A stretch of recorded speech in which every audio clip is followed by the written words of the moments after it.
ዛሬ እንግዲህ በዋናነት ይዤላችሁ የመጣሁት መዳሞቻችን እጅግ በጣም በእኛ በምናደርግላቸው ነገሮች ደስተኛ ሆነው እና እኛም ደግሞ ሳንጎዳና ሳንሰቃይ የምንሰራባቸው ዋና መፍትሄዎች ምንድን ናቸው? ከእነዚህ መካከል በዋናነት ሶስቱን እነግራችኋለሁ። እነዚህ ሶስት ነገሮች ካደረጋችሁላቸው መዳሞቻችሁ ከእናንተ ውጭ ሰው እንደሌለ ነው የሚያስቡት። እናንተን ብቻ ነው የሚወዱት እና እናንተ ከእነሱ ጋር ተስማምታችሁ እንድትኖሩ በዋናነት ማድረግ ያለባችሁ ነገር ምንድን ናቸው? ሶስት መሰረታዊ ነገሮችን ነግራችኋለሁ። ሰላም ጤና ይስጥልኝ። ውድና የተከበራችሁ የፖዚቲቭ ተከታታዮች በያላችሁበት የዓለም ዳርቻ ሰላማችሁ ይብዛልኝ ብያለሁኝ።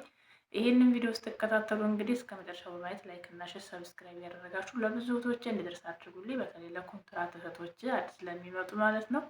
እንግዲህ ሰዎች ስለተኙ ድምፄን ቀነስ አድርጌ ነው። እንግዲህ ካልተሰማችሁ ድምፁን ጨመር አድርጋችሁ የስልካችሁን አዳምጡት ማለት ነው።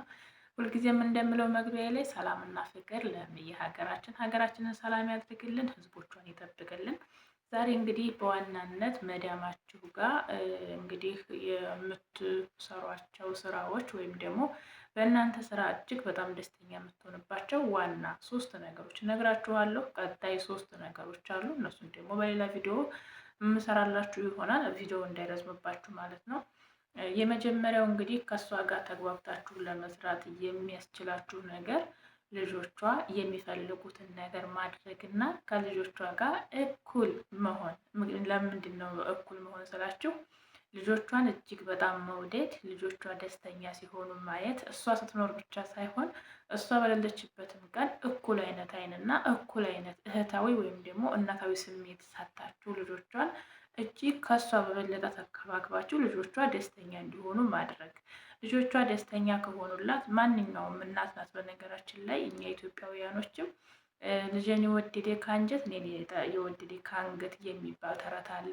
እኔን ከምትወዱኝ ልጄን ብትወዱልኝ ይሻለኛል፣ እንዴ እንደ እናትም ማለት ነው። ስለዚህ አረቦቹም ደግሞ ልጆቻቸው ፈርሃን ከሆኑላቸው ወይም ደግሞ ልጆቻቸው መስቡጥ ከሆኑላቸው የሆነ ሰውነታቸው ሙርታ ከሆነ የሚፈልጉት ነገር ከተሳካላቸው የልጆቻቸው ሙርታህነት ነው የሚፈልጉት ማለት ነው። ስለዚህ ልጆቻቸውን የእነሱ ፍላጎት እንዲሆን አድርጋችሁ ከያዛችሁላቸው መዳማችሁ ከእናንተ ውጭ ማንም ሰው እንዳለ አድርጋ አትቆጥርም ማለት ነው። ብዙ ጊዜ እናንተ ጋር የሆነ ቅር የሚላት ነገር ካለ የዛችኛይቱን የበፊተኛዋን ሰራተኛዋን ስም እያነሳ ደጋግማ እሷ እኮ እንዲህ ነበረች፣ እሷ እኮ እንዲህ ናት ትላችኋለች። ስለዚህ እናንተ ደግሞ ልጆቻችሁን እንደ ልጆቻቸው ልጆቻቸውን እንደ ልጆቻችሁ ወይም እንደ እህቶቻቸው አድርጋችሁ ከያዛችሁላችሁ እጅግ በጣም ይወዷችኋል ማለት ነው። እና በዋናነት ልጆቻቸው ጋር ያላችሁን ቀረቤታ በደንብ ማጎልበት አለባችሁ። እነሱ ጋር እስካላችሁ እነሱ የእነሱ ሰራተኛ እስከሆናችሁ ድረስ ልጆቹ የሚሏችሁን በማድረግ ይሄንን ስላችሁ ግን እናንተን ሲመቷችሁ፣ ሲሰድቧችሁ፣ ሲያንጓጥጧችሁ ዝም ብላችሁ ዋቸው እያልኳችሁ አይደለም። ያንንም ደግሞ እናንተ ማስተካከል ትችላላችሁ። ልጆቹ መጥፎ ጸባይ ካላቸው እንደ እህቶቻቸው እንደ ወንድሞቻችሁ ምክር እያደረጋችሁ እየተቆጣችሁ ማስተካከል ትችላላችሁ ማለት ነው። በጥቅሉ ግን እሷ ስትኖርም እሷ ሳትኖርም ለልጆቻቸው አንድ አይነት አስተሳሰብና አንድ አይነት ስሜት ሊኖራችሁ ይገባል ማለት ነው። ከዛ ውጭ ደግሞ በሁለተኛ ደረጃ ያስቀመጥኩላችሁ እንግዲህ እኔ ካለፍኩበት እና እኔ ከሰራኋቸው ሰርቻቸውም ደግሞ ከተጠቀምኩባቸው ነገሮች ነው የምነግራችሁ። በሁለተኛ ደረጃ ማድረግ ያለባችሁ እንግዲህ መዳማችሁ ስታዛችሁ በሆነ በቋንቋም ባትግባቡም እንዲሁም ደግሞ ይሆናል አይደለ እናንተ እሷ የምታዛችሁ ነገር ሳይገባችሁ ቀርቶ ብዙ ነገር እናጠፋለን። ነገር ግን መረከዝ ወይም ደግሞ ማስተዋል። ለምሳሌ ትናንትና ብረት ድስት አምጥ ስትላችሁ ጊደር ጅቢ ጊደር ብላችሁ ከሆነ ነገም ደግሞ ጅቢ ጊደር ስትላችሁ መሳሳት የለባችሁም። ሙሉ ለሙሉ ሀሳባችሁን ስራችሁ ላይ አድርጋችሁ፣ ይህ ቪዲዮ ለአዲሶች ስለሆነ ነው። ሙሉ በሙሉ ሀሳባችሁን እሷ ላይ አድርጋችሁ ጊደር የምትለዋ በኢትዮጵያ ምን አይነት ስም አላት? ጊደር እንግዲህ በሀገራችን ያልወለደች ጥጃ ወይም ደግሞ ልትወልድ የደረሰች እንደ ላም ያልሆነች ያልወለደች ምንም ነገር ለምሳሌ ያላገባች ሴት እንደምትባለው ማለት ነው። ወጣት ሴት እንደምትባለው ጊደር ትባላለች። ስለዚህ በጊደር እኔ የብረት ድስትን ስም ያዝኩት በጊደር ነው። የሹካን ስም ያዝኩት ደግሞ በመንሽ ነው። መንሽ ማለት ይሄ እህል ሲወቃ 3 ነው 4 ጣት 5 ጣት ያለው እንጨት አለ፣ በዛ ነው። እና በነዛ ነገር እያመሳሰላችሁ የሚነግሯችሁን እቃዎች ካወቃችሁላቸው እና በተደጋጋሚ ያለማወቅ ስሜት እንዳልተሰማችሁ ካወቁ እነሱ ዛሬ ያዘዟችሁን ነገር በመደናገጥ የሚሆን ራሳችሁን በማሸማቀቅ ትናንትናም ከነገ ወዲያም ነገም ከነገ ወዲያም እየደጋገሙ አንድን ነገር የሚያስረዷቸው ከሆነ ሰው ስለሆኑ ይሰለቻሉ። ስለዚህ የሆነ ነገር ስታዛችሁ በቋንቋ ለመግባባትም ቢሆን ያችን ነገር ረክዛችሁ ወይም አስተውላችሁ ለመያዝ መሞከር መጣር።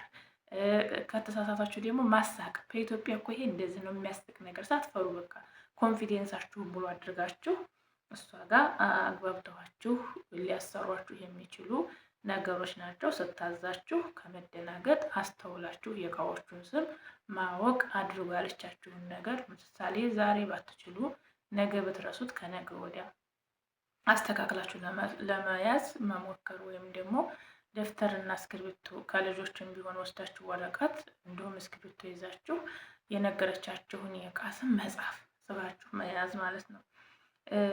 ሌላው ሶስተኛው በዋናነት እንግዲህ መዳሞች የሚዋሿቸው ሰው አይወዱም። በነገራችን ላይ ውሸት የሚወድ ሰው የለም። ማንኛውም ሰው ውሸት አይወድም። ስለዚህ መዳሞቻችሁን በፍጹም ልትዋሻቸው አትሞክሩ። የምናሽባቸው መንገዶች ወይም ደግሞ የምናሽባቸው ቦታዎች አሉ። ለምሳሌ ብር አልሰጣችሁ ካሉ እናቴ ታማብኛለች ብር እፈልጋለሁ ብላችሁ መዋሸት ችግር የለውም። ወይም ደግሞ አንዳንድ መዳሞች ባል አላችሁ ወይ ልጅ አላችሁ ብለው ይጠይቋችኋል። የዛን ሰዓት የለንም ከማለት አለን ማለቱ የተሻለ ነው። ለምን አንደኛ ደሞዝ ብትይዝባችሁ ልጅ እያለቀሰብኝ ነው ብላችሁ ለማለት ይጠቅማችኋል። ሁለተኛ ባል አለኝ በምትሉ ሰዓት እሷ ባል ካላት የኔም ባል አትነካም የሚል አስተሳሰብ ስለሚኖራት ባል አለኝ ካላችኋት አስተሳሰቧ በእናንተ ላይ የሆነ መንፈስ ቢኖርባት የመቅናት የሌላ ነገር እንኳን ቢኖርባት ታስተካክላለች ማለት ነው። ስለዚህ ባል አለሽ ወይ ልጅ አለሽ ወይ ካሎቻችሁ እናንተ የሌላችሁ ቢሆን እንኳን አለኝ ብላችሁ መዋሸት ችግር የለውም ማለት ነው እሷ ዘንዳ። ምክንያቱም ስለ እናንተ እውነታውን ምንም የምታውቀው ነገር ስለማይኖራት፣ እንዲሁም ደሞዛችሁን ስትቀበሉ እንዳልኳችሁ የተለያዩ ምክንያቶችን ፈጥራችሁ ደሞዛችሁን መቀበል ትችላላችሁ ማለት ነው። ስለዚህ እነዚህን ብትዋሹ ችግር የለውም። ነገር ግን ምንድነው አትዋሹ ያልኳችሁ? ለምሳሌ ብዙ ቤቶች አሁን እኔ ይሄ ቤት እኔ ምሳሌ ብነግራችሁ ቀን በቀን የማጸደው ፎቁን ነው። ታችኛውን እኔ ቀን በቀን አላጸደም፣ ምክንያቱም ልጅ የለም የሚያቆሽሸው የለም። ግን ሴትዮዋ ለምሳሌ ይሄንን ቤት አጽድተሽዋል ወይ ብትለኝ ሳላጸዳ አዎ አጽድቼዋለሁ ካልኳት ካሜራ ልትከፍት ትችላለች። በሆነ ነገር ተደብቃ ልታያችሁ ትችላለች። ብቻ የተለያዩ ምልክቶችን ያስቀምጣሉ አንዳንድ አረቦች እቃው ካለበት አንቀሳቅሰው ወይም ደግሞ እናንተ ሳትጠብቁት ያልጠበቃችሁትን ሶፋውን እናንተ ማታ ትክክል ሆኖ አይታችሁት ለሊት ተነስታ እሷ የሆነ ቦታ ቀይራ ያንን ነገር ማጽዳት አለማጽዳታችሁን ልታይባችሁ ልታቅባችሁ ስለምትችል ብቻ በሆነ መንገድ ልታቀ እሷ የምታቅበት መንገድ ልታዘጋጅ ስለምትችል ካላጸዳችሁ አላጸዳ ነው ማለሽ፣ ካጸዳችሁ ደግሞ አጽድተነዋል። ይሄ ውሸት። ያላጸዳችሁትን አጽድተናል፣ ያጸዳችሁትንም እንደዚሁ በስነ ስርዓት መናገር ማለት ነው። ሌላው እቃ ሲሰበርባችሁ፣ እቃ ከተሰበረባችሁ ተሰበረብኝ ከፈለገች ክፉ መዳም ከሆነች ከደሞዛችሁ ትቁረጥ። አንደኛ ይሄ መደበቁ ጥሩም ስለማይሆን እቃዋን ስለምታውቀው ነገ የሆነ ቦታ ላይ ፈልገው ብታጣው እናንተ ጋር የምትጮኸው ጩኸት እጥፍ ስለሚሆን እቃ ከተሰበረባችሁ እቃ ተሰብሮብኛል የተሰበረባችሁን እቃ በማስቀመጥ ብዙ ባለመጣል። አብዛኞቻችን እቃ ሲሰበርብን ይቆጡናል እያል ቆሻሻ ውስጥ ነው የምንጨምረው፣ ቆሻሻ ውስጥ እንጨምረዋለን ማለት ነው። ሲሰበርብን ካየችው ትቆጣናለች በማለት ማለት ነው። ነገር ግን ያ ነገ ያንን እቃ ፈልገው አምጪ ብትልሽ የለም ስትያት አስቡት። እናንተ የሆነ እቃ አለ ብላችሁ እኔም አሁን አልወድም የሆነ ነገር አለ ብዬ እንዳለ እያወቅኩኝ ግን የለም ስባል እናድዳለሁ። ስለዚህ ያ እቃ እንዳላት እያወቀችው ቤት ውስጥ እንደነበረ እያወቀችው እናንተ ሰብራችሁ ግን ቆሻሻ ጥላችሁ ሳትነግሯት እሷ በፈለገችው ሰዓት አምጪ ስትላችሁ የለም ካላችኋት የሚሰማት ነገር ሌላ ስለሆነ እቃም ከተሰበረባችሁ ማለሽ ተሰብሯል ብላችሁ መናገር፣ ቀስ ብላችሁ በፍርሃቱ ናችሁ የሆነ ፍጥጥ ብላችሁ ምን አገባኝ ምናምን አይነት ስሜት ሳይሆን ቀስ ብላችሁ አንገታችሁን ደፍታችሁ እቃው ተሰብሮብኛል ብላችሁ በመናገር ለመዳማችሁ ማሳመን መቻል። እንግዲህ ከቆረጠችም ትቁረጥ፣ ካልቆረጠችም ደግሞ ምንም ችግር የለውም ሽኩረን ብላችሁ መቀመጥ ማለት ነው። ሌላው ልጆች ምግብ በሉ ወይስ አልበሉም ብለው ሲሏችሁ ምናልባት እናንተ በስራ ምክንያትም ሊሆን ይችላል፣ ምግብ ሳይደርስላችሁ ቀርቶም ሊሆን ይችላል። ብቻ በተለያየ ነገር ልጆቹ መብላት ባለባቸው ሰዓት ሳይበሉ እናንተ በልተዋል የምትሉ ከሆነ እጅግ በጣም ከባድ ነው። አንደኛ በፈጣሪ የምትጠየቁበት አላችሁ። ምናልባት ህፃኖቹ ላይናገሩ ይችላሉ። ራበናል፣ ርቦናል፣ አልበላንም ብለው ላይናገሩ ይችላሉ። እናንተ ግን ትጠየቁበታላችሁ። እነዚህ ህፃኖች ምንም የማያውቁ ብላቴናዎች ስለሆኑ ግዴታ እናንተ ማሳወቅ ስላለባችሁ ያልበሉትን በልተዋል ማለቱ ጥሩም ስላልሆነ በፈጣሪም ስለምንጠየቅበት ካልበሉ ማሌሽ የሆነ ከፊፍ ነገር አሲርም ሊሆን ይችላል። ጁስ ማለት ነው። ጁስ፣ ብስኩት ምናምን የተለያዩ ነገሮችን ቀለል ያሉ ነገሮች ሰጥታችኋቸው ከሆነ አይ ረብሸውኝ ስለነበረ መስራት ስላልቻልኩ ስላልደረሰልኝ ምግብ አልበሉም፣ ግን ይሄን ሰጥቻቸዋለሁ፣ ወተት ካለው ወተት ብቻ የሆነ ነገር የሚደርስ ነገር የሚጠጣም ነገር ይሁን ሰጥታችኋቸው፣ አረቤት መቼም ልጅ ካለ ወተቱ ጁሱ ምኑ ስለማይጠፋ እንደዚህ አድርጊያለሁኝ ብላችሁ እውነታውን መናገር፣ ካልበሉ ቶሎ ሰርታችሁ ለመስጠት መሞከር፣ እንዳልበሉ መናገር አንዱ ዋነኛው እሱ ነው። እነሱ እንግዲህ ስትዋሿቸው አይወዱም።